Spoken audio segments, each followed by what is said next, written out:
Les invitamos a escuchar Santos en el Claustro, dirigido por Fray Santiago Cantera y conducido hoy por Margarita Cantera.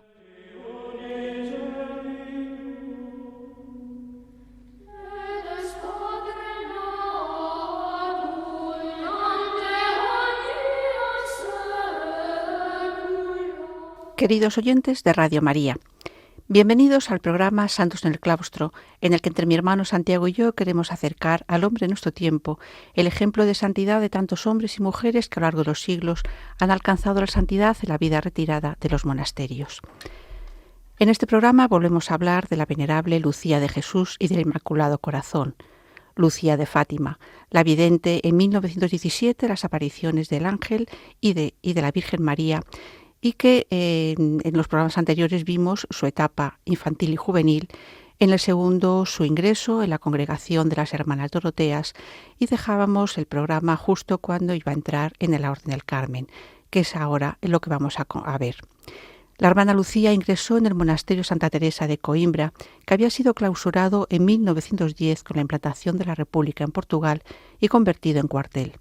Devuelto a la Orden del Carmen en 1945, la entrada de las monjas poco después se hizo en condiciones muy duras por los destrozos realizados durante aquel tiempo, de modo que al ingresar la hermana Lucía aún estaba muy deteriorado y pobre. Permaneció 57 años en este Carmelo, y podríamos resumir su vida interior como se hace en el libro Vivir en la luz de Dios, el libro escrito por sus hermanas carmelitas del monasterio, en el lema «Dártelo todo, darme entera». Es decir, la plena entrega que vivió desde la primera aparición de Nuestra Señora, dando su conformidad al ofrecimiento de sufrir en reparación por los pecados del mundo, y reiterándolo continuamente a lo largo de su vida, con la oración enseñada por Nuestra Señora. «Oh Jesús, es por tu amor, por la conversión de los pecadores y en reparación de los pecados que tanto ofenden al Inmaculado Corazón de María», ofreciendo todo sacrificio que de una forma u otra le llegaba. Y ello se completa con su oración contemplativa, su desprendimiento y sacrificio constante por los pecadores, la obediencia, la experiencia de Jesús Eucaristía de la Virgen María y el amor al Papa y a la Iglesia, manifestado de manera especial en su conciencia de la importancia de rezar por los sacerdotes. Asumió perfectamente los valores de la clausura, el recogimiento y el silencio de la vida de una carmelita, como medio para una vida de oración e intimidad con Dios que describió así. Para mí, la vida de oración es una relación habitual y familiar con Dios, ya sea en el tiempo dedicado a la oración a solas, ya en medio del ajetreo de nuestro día. Ahí está Dios y en Él está mi vida escondida en Cristo. Las cartas que los días siguientes a su ingreso en el Carmelo escribió, especialmente a su sobrina, también monja Dorotea, mostraban la alegría que vivía en el monasterio, pero sin escatimar esta última la verdad de la austeridad propia de la orden, sabiendo que, como haría al poco tiempo, quería entrar en el Carmelo. La vida aquí es mucho más austera en todos los sentidos, cuenta con ello, pero nuestro Señor la suaviza tanto que casi no se siente. Es el complemento de la perfección que en la tierra una pobre alma puede alcanzar de admiración y de unión mística. Y a mí me gusta tanto. No cambiaría una hora de la felicidad que siento por los mayores bienes del mundo. De todas formas, la hermana Lucía sabía que la vida del Carmelo no iba a ser fácil, y claramente lo dejó escrito en su diario Mi Camino. Tal vez el mundo piense que en el Carmelo fui recibida con demostraciones especiales de estima o entusiasmo. Gracias a Dios no fue así, ni fue lo que yo esperaba, pero Dios lo permitió así. Abrazo la cruz por su amor. Fue el único que traje conmigo, un crucifijo. El Señor sabía que era lo único que necesitaba tenerlo conmigo, para poder estar con Él todos los días de mi vida y morir con Él en la cruz. En su vida religiosa, como carmelita, siguió un camino inmerso en el misterio de Cristo crucificado y redentor de la humanidad. Y ante todo sufrimiento y dificultad resurgía la aceptación de 1917 ante Nuestra Señora de sufrir por su amor. Y este sufrimiento tuvo una plasmación viva en la noche oscura del espíritu que vivió entre 1955 y 1980. Etapa de oscuridad, es cierto, pero en la que no dejaron de brillar rayos de luz que confirman la continua presencia de Dios en su alma, su íntima unión con Dios y con la Virgen María, como ella misma reconocía. Sentir mi propia nada en su presencia es muy duro, pero me hace bien. Necesito de verdad sentirme pobre, miserable, abatida en presencia de quien lo es todo. Reconozco que no merezco su amor, que todo me es dado por pura misericordia. Es así como se digna habitar en mí, como en un sagrario vivo, la casa de Dios y la puerta del cielo. Sí, creo en su palabra que me llena de luz y de felicidad. Esta conciencia de ser sagrario de nuestro Señor lo expresa bellamente en su diario Mi Camino. Vivir para Él, vivir con Él, darle todo, entregarme toda a su amor, convertirme cada vez más en el sagrario vivo donde Él habita, ser su morada permanente donde pueda refugiarse, descansar, consolarse de la frialdad, de la ingratitud y el abandono de los que no le aman, especialmente de las almas consagradas. La salida de esta noche oscura se produjo tras recibir una gracia especial que fue a la vez trinitaria, eucarística y mariana. Y los efectos de ese periodo de verdadera purificación fueron el completo abandono en manos de Dios, el pleno desarrollo de un vivir de fe, vivir de esperanza, vivir de amor. El triunfo del amor, al decir, es en este amor donde yo quiero avisbarme. Y la conciencia cada vez más viva de la presencia de Dios en el alma, una presencia que consuela, fortalece y sostiene. En su subida al Calvario siempre tuvo sus firmes apoyos en la contemplación de Cristo crucificado y la Virgen María, los dos amores de la Orden del Carmen. Efectivamente podemos decir que aquella entrega infantil de 1917 fue la guía de su vida y nunca se arrepintió de ello. El primer paso en el Carmelo estaba dado. El segundo fue la toma de hábito, que se realizó el 13 de mayo de 1948. Tras su ingreso en el convento de Coimbra, el especialista que la trató en Oporto aquella fortísima infección de la boca se ofreció a continuar el tratamiento y ponerle la prótesis cuando terminara de extraerle todas las piezas dentales, y todo de manera gratuita, incluso aunque él tuviera que desplazarse a Coimbra. Y así lo hizo, pero fue un tiempo para ella de muy fuertes dolores que pasó sin reclamar ni un calmante, ni una reducción del trabajo asignado como novicia, de modo que confesaba en sus memorias, algunas veces creyó que no iba a ser capaz de resistir ni el dolor ni el ritmo diario de la comunidad y los trabajos que a ella se le asignaban. Pero afirmó, no me atrevía a quejarme porque no quería negarle nada de lo que quisiera pedirme. Un año después hizo la profesión solemne, el 31 de mayo de 1949, fiesta de Nuestra Señora Medianera de todas las gracias. La nota que ese día llevaba sobre su pecho refleja perfectamente su acto de inmolación. Leemos algunas de esas frases. Se renovaron hoy, oh Jesús, los lazos de nuestra íntima unión, de nuestro amor, de nuestro encuentro para siempre. Solamente allá en la eternidad tendrá plena realización y será consumado el éxtasis del infinito. Mientras me dejas en la tierra, he conducido mis pasos por el camino recto del amor. Y si vieras que vacilo, ampara mi flaqueza para que no caiga. Conoces la aspiración que tú mismo me diste, amarte e inmolarme por tu amor. Este día, como siempre, es lo único que para mí te pido, y escrito llevo sobre mi pecho que sacies en mí tu hambre de amor. Esto es lo que te pido, vivir y morir en un acto de puro amor en el tiempo, hasta avisparme en ti en la eternidad. Su entrega se afianzaba en buena medida en su confianza en que el Inmaculado Corazón de María la ayudaría a realizar esa oblación a través de la observancia de las normas de vida de la comunidad. Porque no olvidemos que la devoción mariana fue la base sólida sobre la que asentó su vida, como dice en su diario. Fuiste tú quien, como pastora y madre, me tomaste en tus brazos y me condujiste por los prados de la Nueva Jerusalén. Me diste por refugio y cobijo tu corazón de madre, como sagrario vivo, donde el pequeño grano de trigo germinó y se convirtió, con Cristo en el altar, en ofrenda al Padre, la hostia del amor. Y siempre sintió la protección prometida por Nuestra Señora, como reconocería ya siendo muy mayor. 78 años pasados en los brazos del Señor bajo la protección del corazón inmaculado de María. Mi corazón inmaculado será tu refugio. Yo nunca te dejaré. Ciertamente ha cumplido esta promesa. Ciertamente he sentido su presencia, su auxilio, su protección maternal.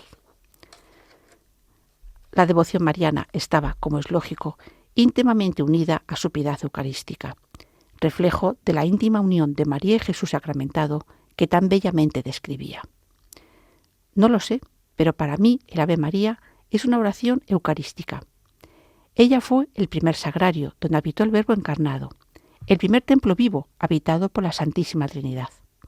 Primer templo y primer sagrario, misterio de la invitación de la Santísima Trinidad entre nosotros. Dios con nosotros. Es a este Dios a quien encontramos en María, en el santuario de su corazón inmaculado. Es a este Dios a quien alabamos en María. Es este Dios quien ha venido a nosotros por María. ¿Acaso hemos de vacilar en ir a Dios por medio de María? Este es el camino por el que vino a nosotros. ¿No hemos de ir por el mismo camino hacia Él? Como es de esperar, su devoción mariana se plasmaba especialmente en el rezo del Santo Rosario, que tanto encomendó a la Virgen a los pastorcitos. Y así decía: el rezo del Rosario es el soporte de la fe, de la esperanza y de la caridad. En sus misterios recordamos todas las verdades principales de nuestra fe. Renovamos en ellos nuestra creencia y nuestra esperanza. En las oraciones que lo componen y que dirigimos a Dios, practicamos la caridad pidiendo por nuestros hermanos. Por ello, lamentaba que tras el Concilio Vaticano II se despreciara, incluso desde ciertas instancias eclesiásticas y con mucha frecuencia, esta oración, y que se perdiera la práctica de rezarla. Y animaba a rezar el rosario no solo en privado, sino de manera especial la oración pública. Expuse, dice, al cardenal patriarca de Lisboa, cómo Dios quiere la oración pública, porque es la que lleva la luz de la fe a las almas, atrayéndolas hacia Dios. El rezo del rosario en las calles, plazas y campos es el pan cotidiano de las almas, oración que considero más que mariana, eucarística, a través de la cual las almas se encuentran con Dios. Hacemos un momento una pausa para escuchar una oración, una poesía y oración teresiana, Nada te turbe, cantado bellamente por Sonia Rivas Caballero.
Eleva el pensamiento, al cielo sube, por nada te acongojes.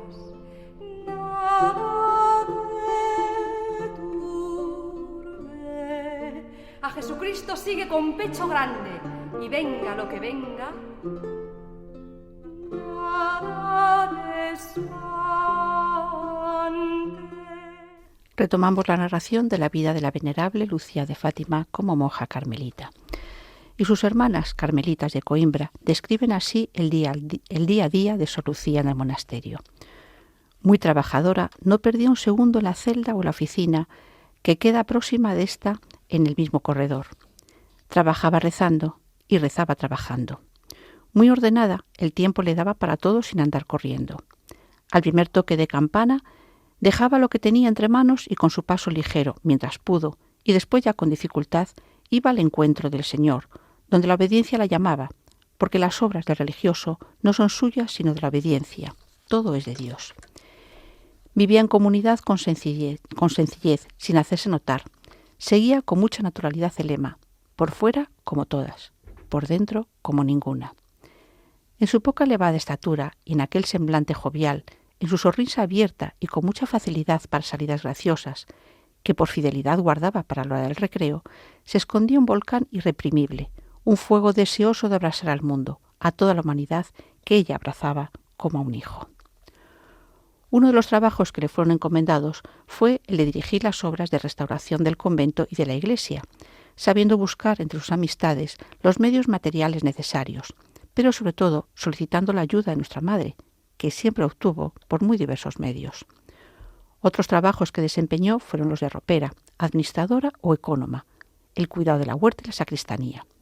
Este quizás es el que más le gustaba, por poder estar cerca del sagrario y cuidar de él, aunque ponía todo su empeño y un gran cuidado en todo aquello que hacía, como fabricar rosarios y enseñar a las novicias a hacerlos, vigilar cómo estaba la comida, cuidar de las colmenas o repasar la ropa ya gastada.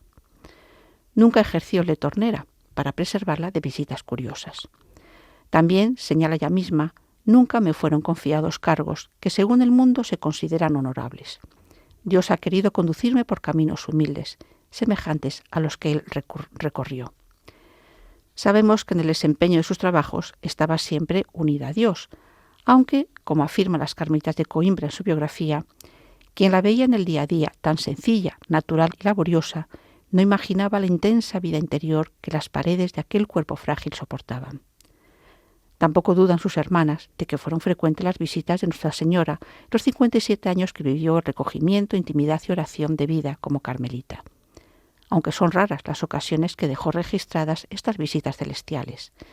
Pero aquellas que recogió son bien indicativas de lo más callado y secreto de su intimidad con Dios y Nuestra Señora.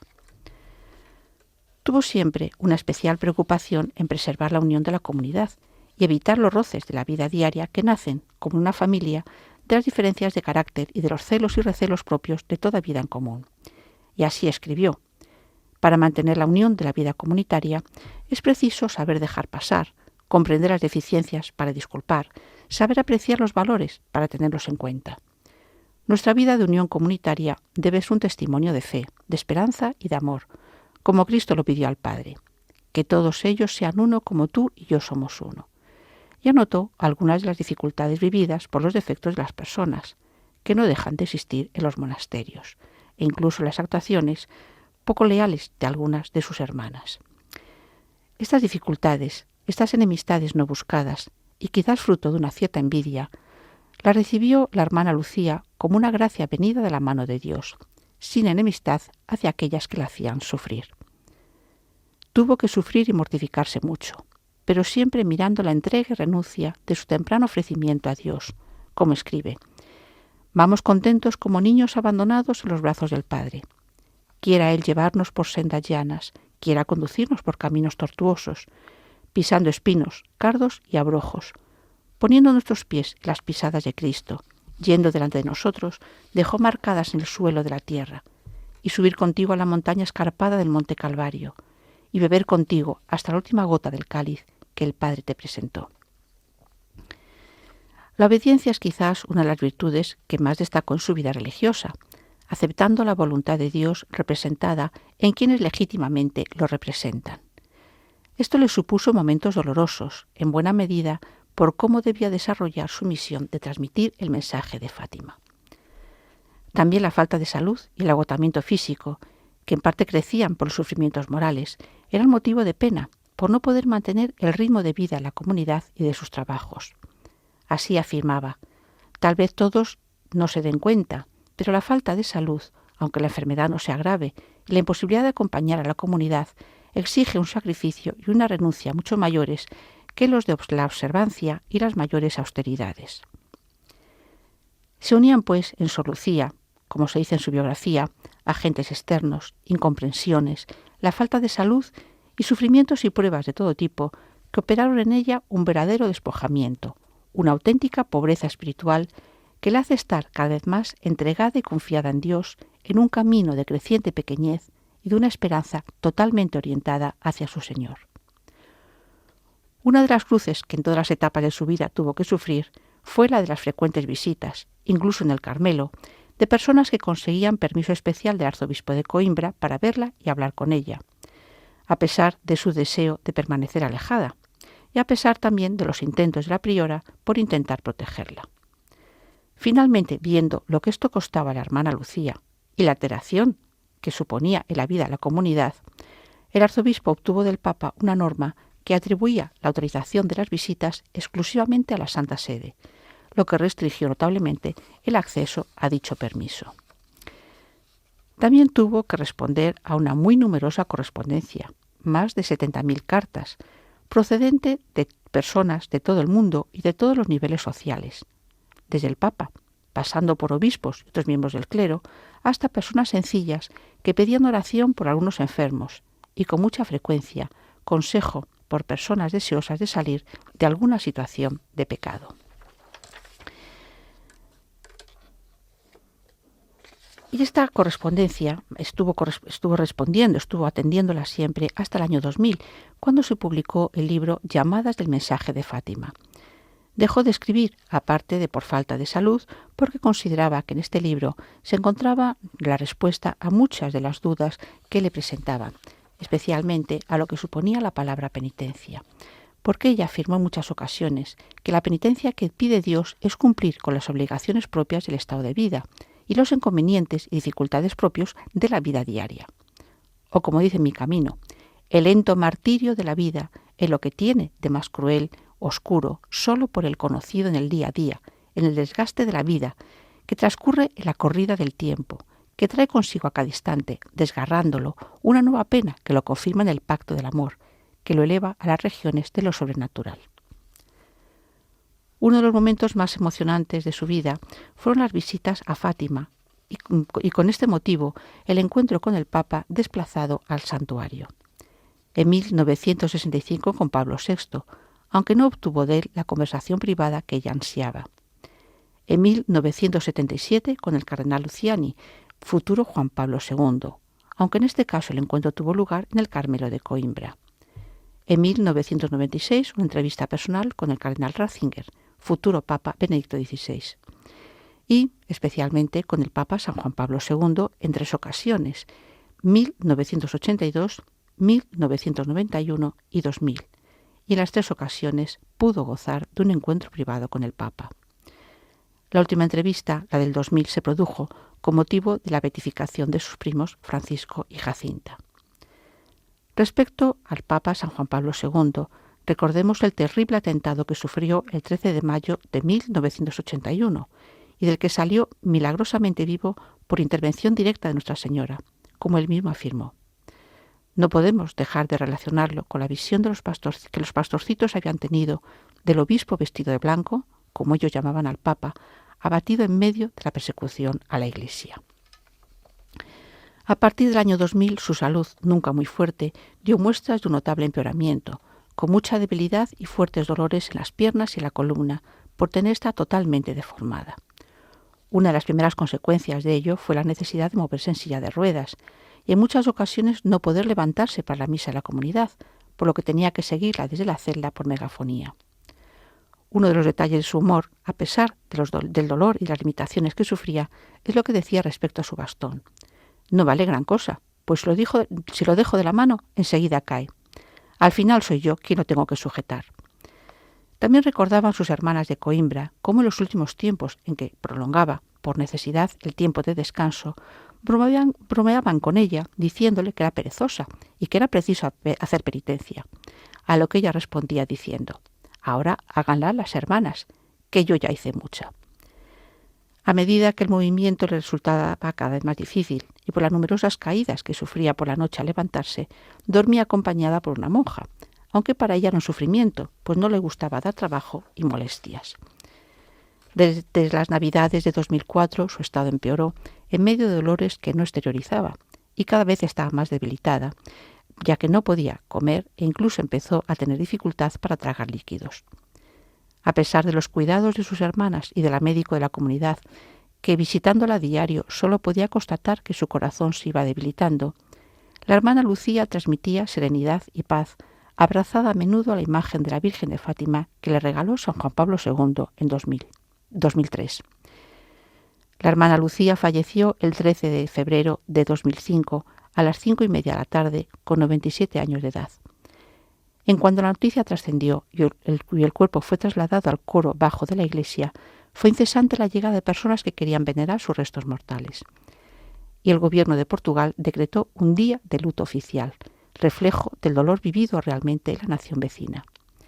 Se celebró un solemne funeral en la Catedral de Coimbra, presidido por el cardenal Tarsicio Bertone, enviado especial del Papa San Juan Pablo II, que moriría también al poco tiempo, el 2 de abril de ese año. El cuerpo fue enterrado en el cementerio de su Carmelo, donde, según lo dispuesto, permaneció un año. En febrero de 2006 fue trasladado a la Basílica de Fátima, junto al sepulcro de su prima, Santa Jacinta Marto.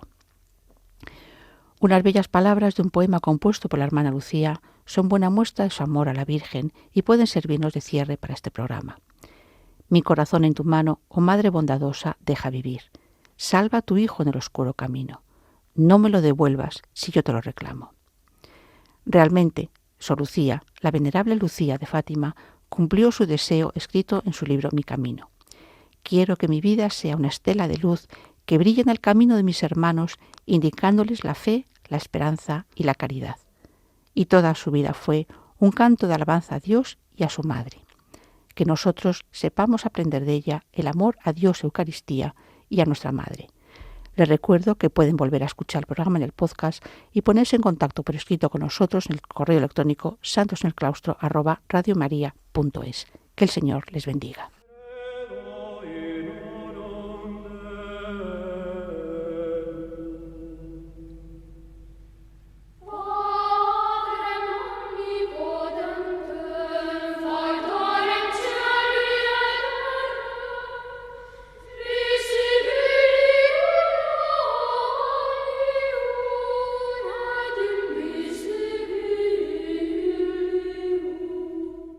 Han escuchado en Radio María Santos en el Claustro, dirigido por Fray Santiago Cantera y conducido hoy por Margarita Cantera.